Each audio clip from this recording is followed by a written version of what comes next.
Olá, boa noite. E que bom que é nós já começarmos esse culto ouvindo essa música e pensando na maravilhosa graça do nosso Deus. Essa graça que disse aí na música, a graça que liberta, que cura e que nos sustenta no nosso dia a dia. O meu desejo agora é que você esteja sentindo a cada momento do seu dia essa graça de Deus, esteja percebendo essa graça na sua vida. Que essa semana esteja sendo de bênçãos, de alegrias, de fé. E que cada dia essa fé seja sustentada pela graça do nosso Deus. Porque só pela graça dele é que nós vivemos. Eu quero convidar você, já logo nesse início de culto, a nós fazermos uma leitura bíblica que fica lá no livro de Efésios e fala sobre isso. Logo depois da leitura bíblica, nós vamos cantar um cântico que você com certeza conhece bem e que fala de fé. Eu vou seguir com fé, vou com meu Deus, porque Ele é a minha rocha. É pela graça do nosso Deus que nós vivemos a cada dia, que nós nos mantemos de pé, porque Ele, a nossa rocha, está aqui nos segurando. Você concorda com isso? E se você não tem ainda essa experiência de viver no seu dia a dia com esse Deus, sentindo essa graça e a cada dia sentindo a sua fé aumentar e se fortalecer, peça a Ele agora. Tenho certeza que Ele vai te ouvir, vai te ajudar, vai transformar o seu dia a dia. Vamos ler então essa leitura e depois vamos cantar juntos. Mas Deus, que é riquíssimo em misericórdia, pelo seu muito amor com que nos amou, estando nós ainda mortos em nossas ofensas, nos vivificou juntamente com Cristo. Pela graça sois salvos. E nos ressuscitou juntamente com Ele, e nos fez assentar nos lugares celestiais em Cristo Jesus, para mostrar nos séculos vindouros as abundantes riquezas da sua graça, pela sua benignidade para conosco em Cristo Jesus. Porque pela graça sois salvos, por meio da fé, e isto não vem de vós, é dom de Deus, não vem das obras, para que ninguém se glorie.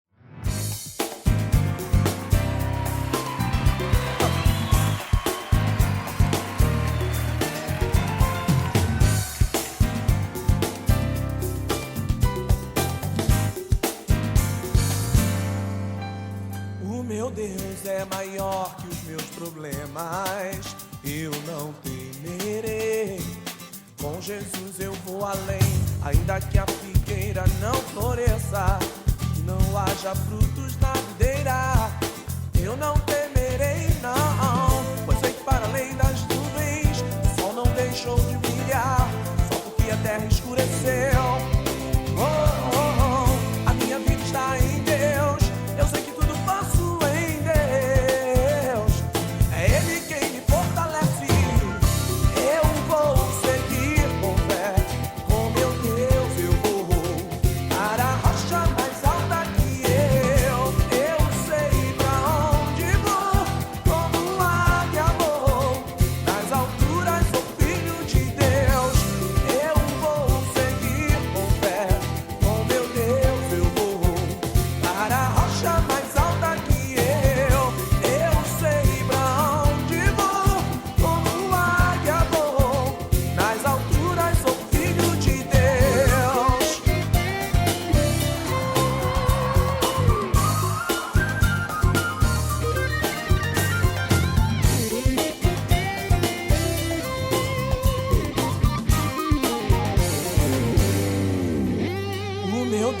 Sabe tudo que eu preciso pra sentir a paz dentro do meu coração.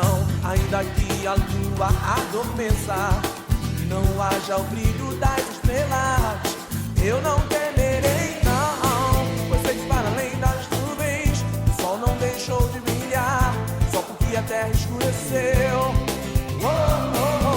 A minha vida está em Deus, eu sei que tudo posso em Deus.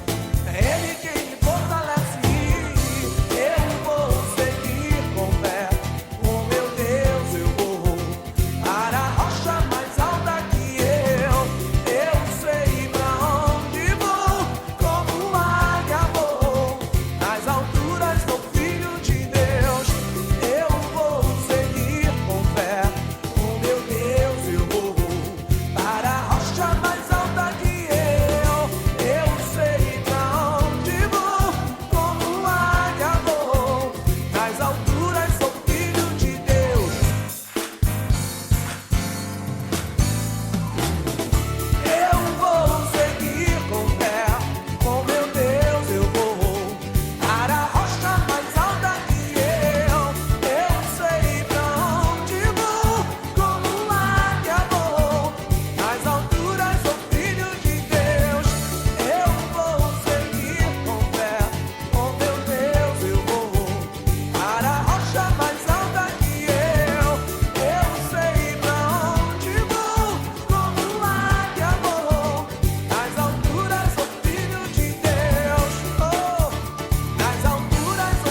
Olá, meu irmão, olá, minha irmã, saúde a todos com a graça e a paz do nosso Senhor Jesus Cristo, amém? Bem, é um prazer estar com você nesse momento. Talvez você esteja me assistindo pelo celular, pela TV ou pelo computador. Se você ainda não me conhece, eu sou o pastor Alex, sou pastor auxiliar da Primeira Igreja Batista de Cascadura, e é um prazer estar com você. Estamos distantes, mas estamos juntos. Estamos aqui para celebrar e engrandecer o nome do Senhor Jesus Cristo, que é o único e o suficiente Salvador da minha vida, da sua vida, e é aquele que nos ensina tanto todos os dias, e é aquele que nos direciona para vivermos aqui segundo a cruz dele, segundo os seus ensinamentos e segundo esse amor que nos constrange, nos transforma todos os dias. Bem, se você tem acompanhado a minha série de mensagens aqui, eu tenho exposto um pouco das minhas devocionais, exposto um pouco dos textos que eu tenho lido particularmente na minha meditação diária, e nós estamos lendo juntos o Evangelho de João. E aí hoje eu vou fazer um pouco diferente, pois o capítulo 2 do Evangelho de João continuou me chamando a atenção, e nós dois vamos meditar uma segunda vez no capítulo 2. Normalmente estou fazendo costume de ir um único ponto de cada capítulo para assim nós seguirmos, mas o capítulo 2 me chamou a atenção em mais um ponto que seria muito interessante para conversarmos aqui, que é a partir do verso 12. Nós vamos estar lendo, vai estar sendo projetado na tela, o texto do Evangelho segundo o discípulo amado do Senhor, como ele mesmo se denomina, ou como nós sabemos, o Evangelho de João, a partir do verso 12 até o verso 21. E é um texto muito conhecido, é um episódio que gera alguma demanda da nossa atenção, então por isso eu escolhi esse texto para estarmos conversando um pouco sobre ele. E é exatamente esse texto que vai estar sendo projetado na tela. A minha versão é a NVI, então se nossas versões forem diferentes, pode ficar tranquilo. E nós vamos ir meditando um pouquinho sobre ele, amém? E o texto vai dizer o seguinte: depois disso, ele desceu a Cafarnaum com sua mãe, seus irmãos e seus discípulos. Ali ficaram durante alguns dias. Quando já estava chegando a Páscoa judaica, Jesus subiu a Jerusalém. No pátio do templo viu alguns vendendo bois, ovelhas, pombas e outros assentados diante de mesas trocando dinheiro. Então ele fez um chicote de cordas e expulsou todos do templo, bem como as ovelhas e os bois. Espalhou as moedas dos cambistas e virou as suas mesas. Aos que vendiam pombas disse: tirem essas coisas daqui, parem de fazer a casa do meu pai um mercado. Seus discípulos lembraram-se do que está escrito: o zelo da tua casa me consumirá. Então os judeus lhe perguntaram: que sinal milagroso o Senhor pode mostrar-nos com prova da sua autoridade para fazer tudo isso? Jesus respondeu: destruam este templo e eu o levantarei em 3 dias. Os judeus responderam: este templo levou 46 anos para ser edificado e o Senhor vai levantá-lo em 3 dias. Mas o templo qual ele falava era o seu corpo. E aí, irmãos, que texto extremamente interessante, que texto que nós já ouvimos diversas vezes, que possivelmente em algumas dessas vezes você ficou um pouco intrigado pela postura do Senhor Jesus, pois aqui nós temos uma postura bem diferente do Senhor relacionada a toda essa situação que estava acontecendo, e é por isso que eu particularmente escolhi esse texto para estarmos conversando, pois é um texto que eu gosto muito, é um texto que é muito explicativo, e ele nos parece desafiador em um primeiro momento, mas ele tem muito a nos ensinar. E aí, para falarmos sobre esse texto, nós precisamos contextualizar toda a situação que está acontecendo aqui. O Senhor acabava de começar o seu ministério, ou na verdade havia se revelado alguns poucos ali nas bodas em Cafarnaum, né? E como eu disse, nós temos uma movimentação, nós temos um início do ministério do Senhor Jesus, ou um primeiro milagre, ali numa grande exceção, já que nós estávamos falando de uma festa tão importante quanto o casamento. E saindo dali, subindo a Jerusalém, ele se encontra com uma cena inusitada, onde eu vou usar essa expressão aqui, porque eu acho que é a expressão que melhor nos cabe, uma feira acontecendo ali onde era o templo do Senhor, onde era o templo de adoração a Deus, templo esse que era um espelho daquilo que foi construído por Salomão, pois já havia sido derrubado após o exílio babilônico e reconstruído também. E aí aqui nós temos algo fundamental. Aqui nós chegamos a um ponto extremamente importante, porque quando nós pensamos sobre toda essa ação, ou sobre tudo isso que acontece, né, a revolta de Jesus, a ação de Jesus, que pode parecer brusca para você num primeiro momento, ela só vai se tornar um pouco mais explicada quando nós entendemos um pouco melhor a história do templo do Senhor. E aí é muito interessante, irmãos, eu vou me ater a pequenos detalhes, mas só que há momentos pontuais, né, onde nós temos a história contada sobre o templo do Senhor, sobre a casa que foi edificada em nome do Senhor. E o primeiro deles, e talvez o princípio de todas as coisas, é após a libertação do povo. Após a libertação do povo e na passagem do povo pelo Êxodo, Deus orientava e caminhava junto com o povo, direcionando aonde eles deveriam ir, qual era a direção que eles precisavam tomar. Deus falava diretamente com Moisés e assim os direcionava.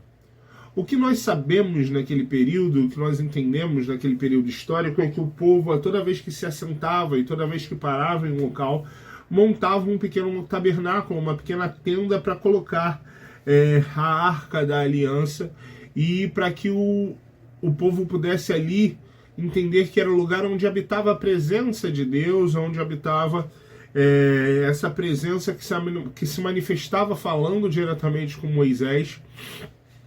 E ali era o lugar que era o protótipo, onde eles conseguiam se encontrar com o Senhor, se reunir com o Senhor e conversar ali e levar a solicitação de pedido de perdão dos pecados através dos sacerdotes. Nós temos essa movimentação acontecendo durante um grande período de tempo da história do povo judeu, até a conquista da Terra Prometida com Josué, até a conquista definitiva desse espaço, mesmo após as grandes batalhas dos juízes, mesmo após o estabelecimento do povo ali naquele lugar, e ainda teve que, durante muitos e muitos anos, combater os povos que habitavam naquelas terras antes deles. Né? Nós temos aí, entre os grandes inimigos de Israel, talvez o mais conhecido de todos eles são os filisteus, porque através deles nós chegamos num personagem muito importante para isso, que é a figura do rei Davi, onde nós temos esse estabelecimento de Israel como uma cidade, como um lugar, e essa terra já livre de seus inimigos, pois afinal de contas, como nós até estudamos em alguns domingos já com o nosso pastor, Davi era um grande guerreiro e um grande general de batalha, e conseguiu conquistar através dessas batalhas um espaço para Israel que Israel não detinha ainda, e um espaço pacífico para ele.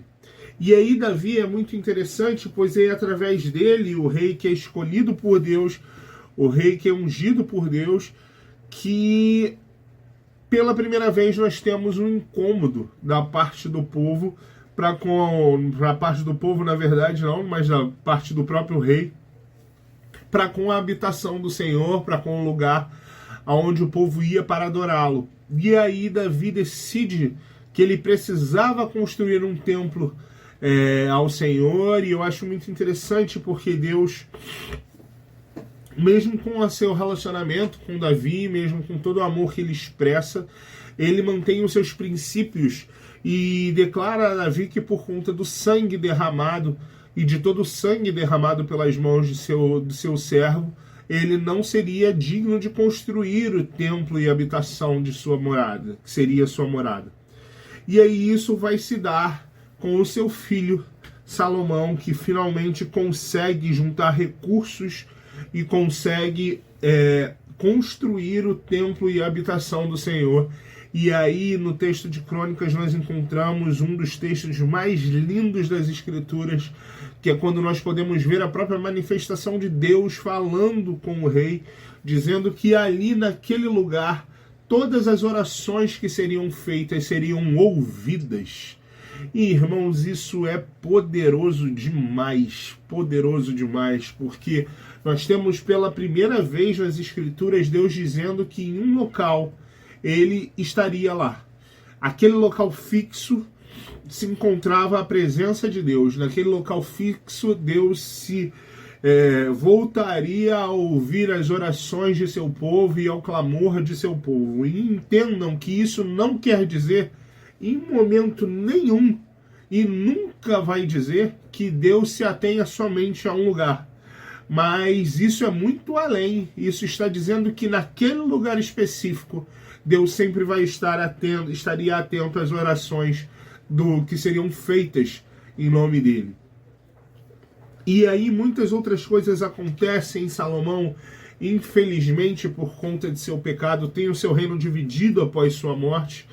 Israel é conquistada como reino do norte, depois Judá vai ser conquistada como reino do sul, o templo do Senhor é destruído, e nós temos muita história sendo demandada, e esse templo é reconstruído, e nós chegamos aqui aonde nós falamos sobre o Senhor Jesus e falamos sobre esse momento. E por que eu dei essa volta? Porque eu acho que existem aqui pontos específicos muito interessantes para nós, e aqui eu vou me ater a dois deles. O primeiro ponto para mim é fundamental e eu acho que é fenomenal, é quando nós falamos sobre a ação de Deus, ou na verdade a manifestação de Deus através desse templo, através deste lugar que ele já planejava e já entregara ao povo com todos os detalhes. Por que eu digo isso, irmãos? Porque quando nós vamos para o texto de Números, nós encontramos Deus conversando com Moisés e orientando como deveria ser construído esse templo. Orientando como o tabernáculo precisava ser construído, como o tabernáculo precisava ser feito. Cada mínimo detalhe, cada milímetro, cada centímetro, cada coisa que seria feita, como Arão, que era o sacerdote, deveria estar purificado para poder entrar no templo, como cada mínimo detalhe não fugiu da ação e das mãos de Deus.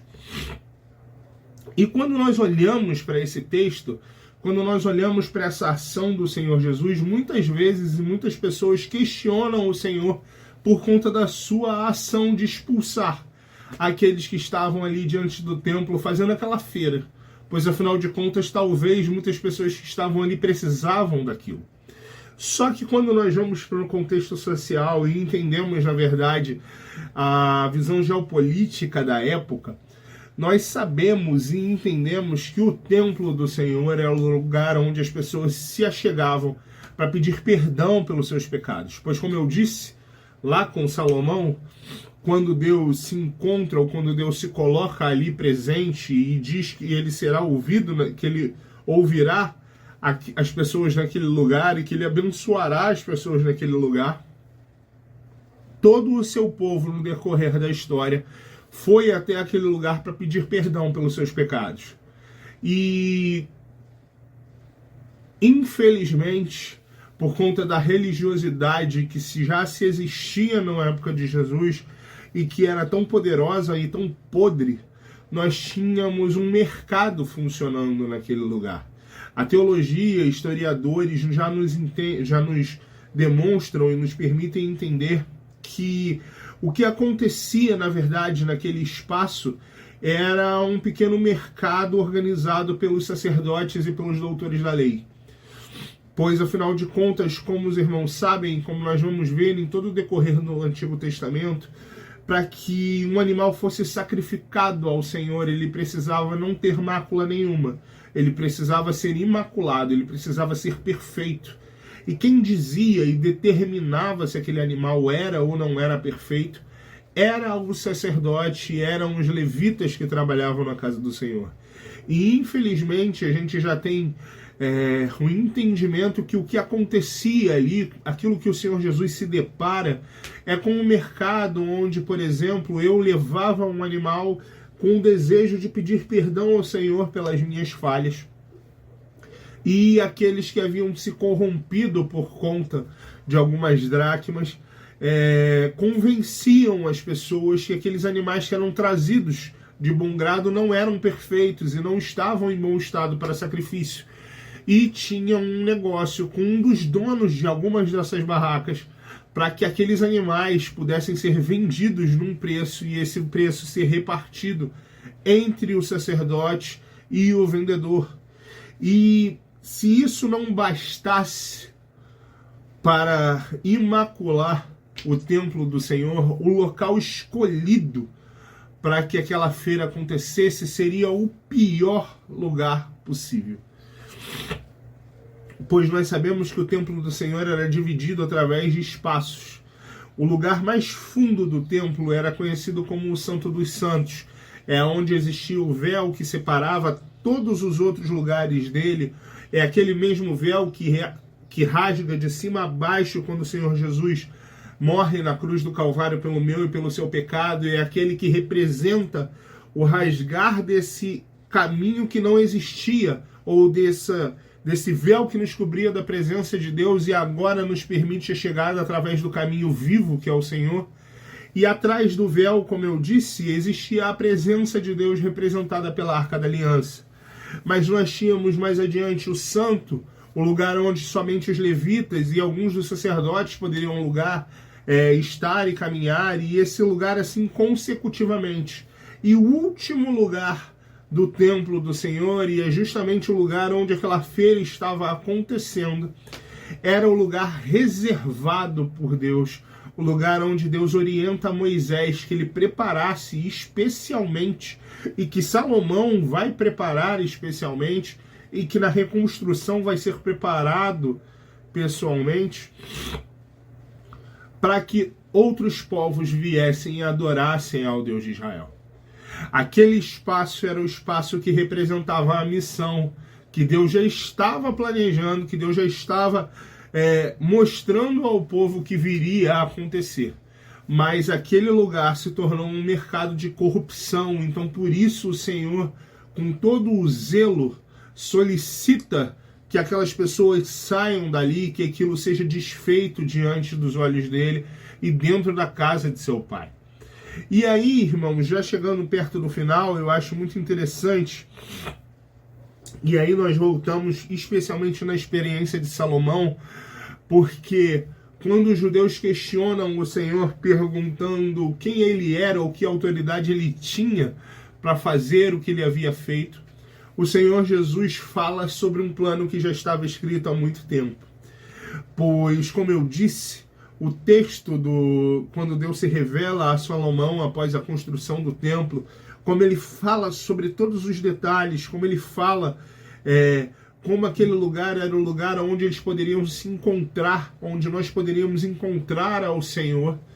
Tudo isso, todos os detalhes que ele deu, desde Moisés até Salomão e até a reconstrução do templo, todos eles eram um protótipo.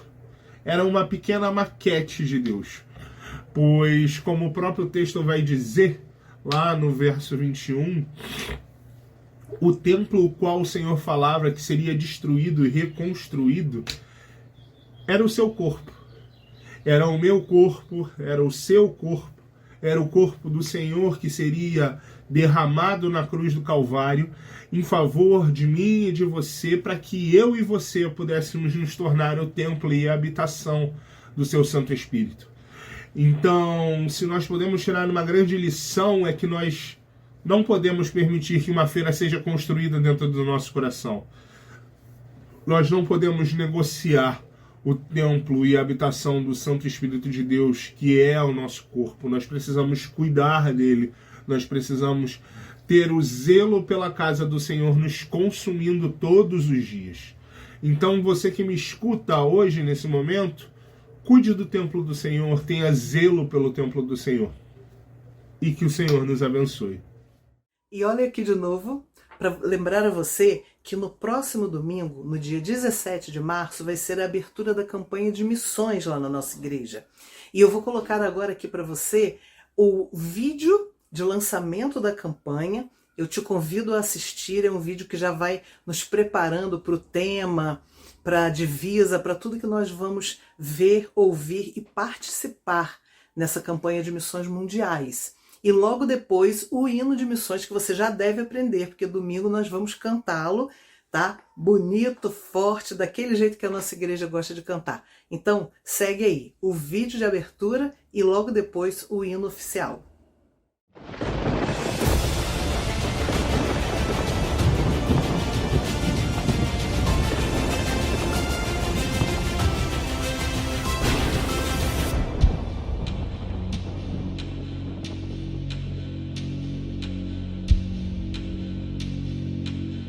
A missão de evangelizar o mundo até o final do século XXI é um chamado que não pode ser negligenciado ou subestimado. A palavra de Deus nos insta a proclamar o evangelho a todas as nações, pois sabemos que Jesus voltará em breve. O mundo está cada vez mais necessitado da esperança e salvação encontradas em Cristo. Somos motivados a nos envolver ativamente na evangelização, pois esse chamado é urgente e para todos. O poder do Espírito Santo é a chave para completar a missão de evangelizar o mundo. E é através da nossa resposta e dedicação que veremos vidas transformadas e o reino de Deus sendo estabelecido na terra.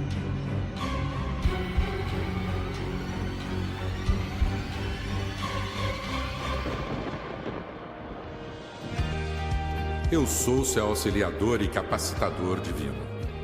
Sou quem te prepara e fortalece na obra. Somente com meu poder podem enfrentar os desafios da evangelização e cumprir efetivamente a missão. Sou eu, o Espírito Santo, que te agracio com dons espirituais e habilidades específicas para cumprir a missão. Guio você e direciono mostrando oportunidades e estratégias para alcançar as pessoas com a mensagem do Evangelho. Sou o agente principal na convicção e conversão das pessoas.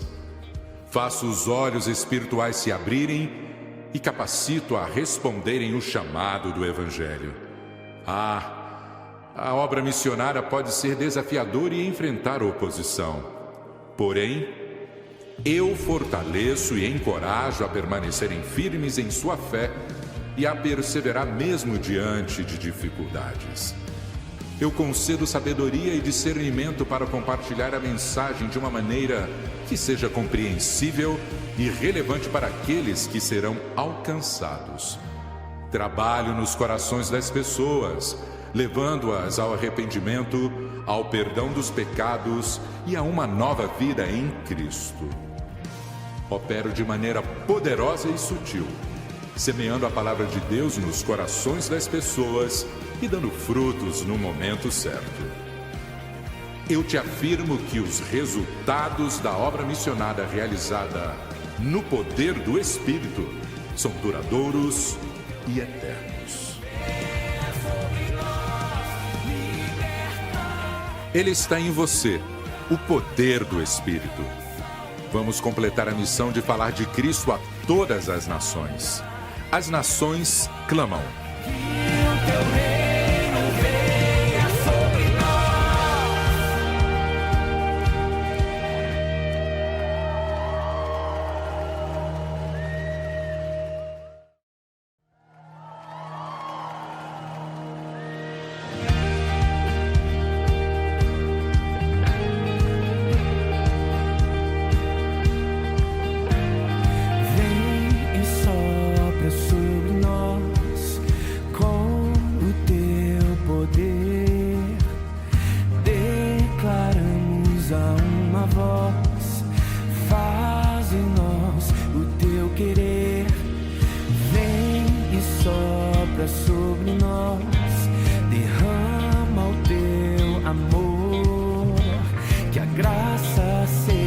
A esperança a todo pecador.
pra tua glória eu vou viver. Eu quero te servir. Pra tua glória eu vou viver. Eu quero te servir. Pra tua glória eu vou viver. Eu quero te servir. Pra tua glória eu vou viver. Libertar, traz cura, alcança o mundo ao meu redor. Restaura, transforma, que o teu reino venha sobre nós.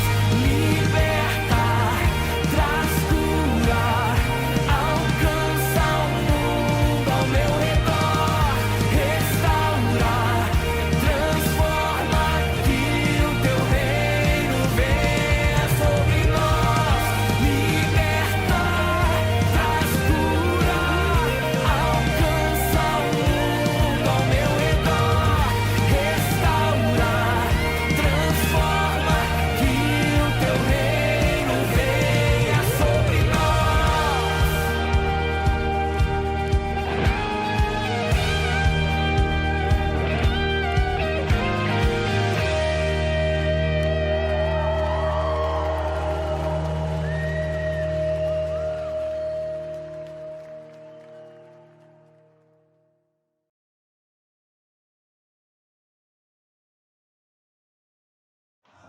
Queridos irmãos, saúde e paz.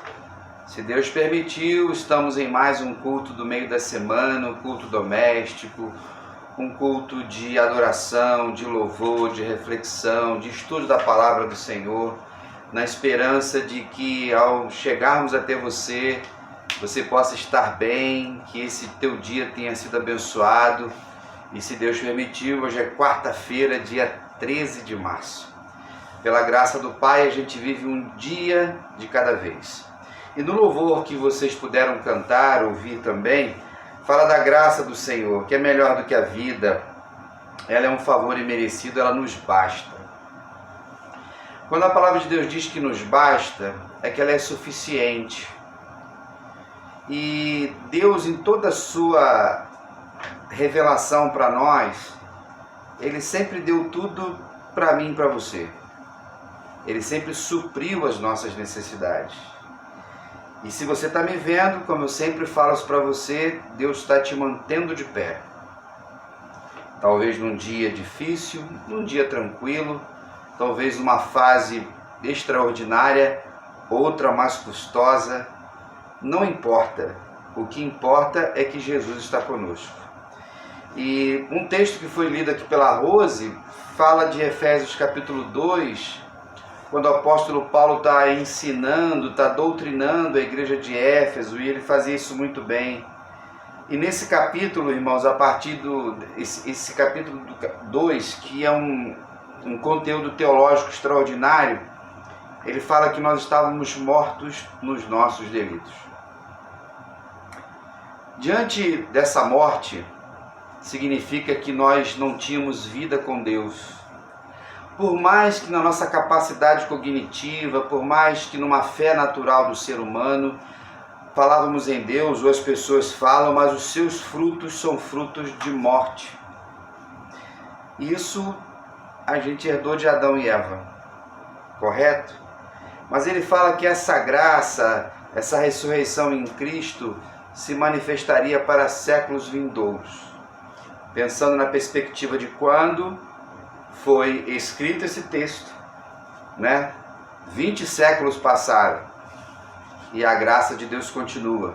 E considerando a eternidade, muitos outros séculos virão. O texto vai dizer que essa salvação, ela não vem de nós. Você está cansado de saber disso, né? Não existe mérito nosso. Vem de Deus, não vem das obras, para que não haja uma autoglorificação. Mas por que tem tanta gente vaidosa dentro das comunidades de fé? Tantas pessoas altivas, arrogantes. E isso é fruto de um evangelho humanista que foi pregado, em nossas igrejas também. E isso foi gerando gerações de pessoas extremamente arrogantes e que acham porque fazem alguma coisa merecem o céu. Mas o texto da palavra do Senhor nos ensina que antes da fundação do mundo, Deus preparou boas obras para que nós andássemos nela. Aleluia por isso. Se você é de Jesus, então você tem andado nessas boas obras. E isso é maravilhoso. Você teve a oportunidade de ouvir o pastor Alex, que está fazendo uma caminhada boa pelo Evangelho de João. E fica sempre um conselho, um estímulo e até uma exortação. Leia os Evangelhos, Mateus, Marcos, Lucas e João. Decore os milagres de Jesus. Aprenda os ensinos dele. Toda a Bíblia é importante, mas tudo vai convergir em Jesus. Tudo o que aconteceu no Velho Testamento, tudo que foi escrito depois de Jesus, envolve a ação de Jesus, a vida de Jesus, os ensinos de Jesus, tudo que ele fez que se encontra nos Evangelhos. Tá bom? Fica aí essa dica para você continuar firme nesse propósito de vida. Queridos irmãos, a gente caminha sempre na misericórdia do Senhor. E diante dos desafios que eu e você temos, que o Pai possa nos dar corações humildes. Possamos viver na submissão do nosso Deus. Se Deus permitir, no próximo domingo estaremos juntos, dia 17, às 9 horas da manhã, na Escola Bíblica Dominical, no culto de louvor e adoração. Teremos abertura de missões mundiais, com o tema da campanha Vem Espírito. Nós temos muitos desafios pela frente, temos muitas nações para levar o Evangelho, e é uma das marcas da volta de Jesus que precisamos guardar em nosso coração, que é a pregação do Evangelho. Lembrando que teremos almoço também, não almoce em casa, apenas R$20. Ajude os nossos ministérios a compor seus orçamentos. Temos grandes desafios para 2024, mas a Igreja de Jesus, o dinheiro é dele, nós somos apenas administradores, mordomos e vivemos no usufruto aqui na terra de todas as bênçãos do Senhor. Tá bom? Um grande abraço, fique na paz e até lá.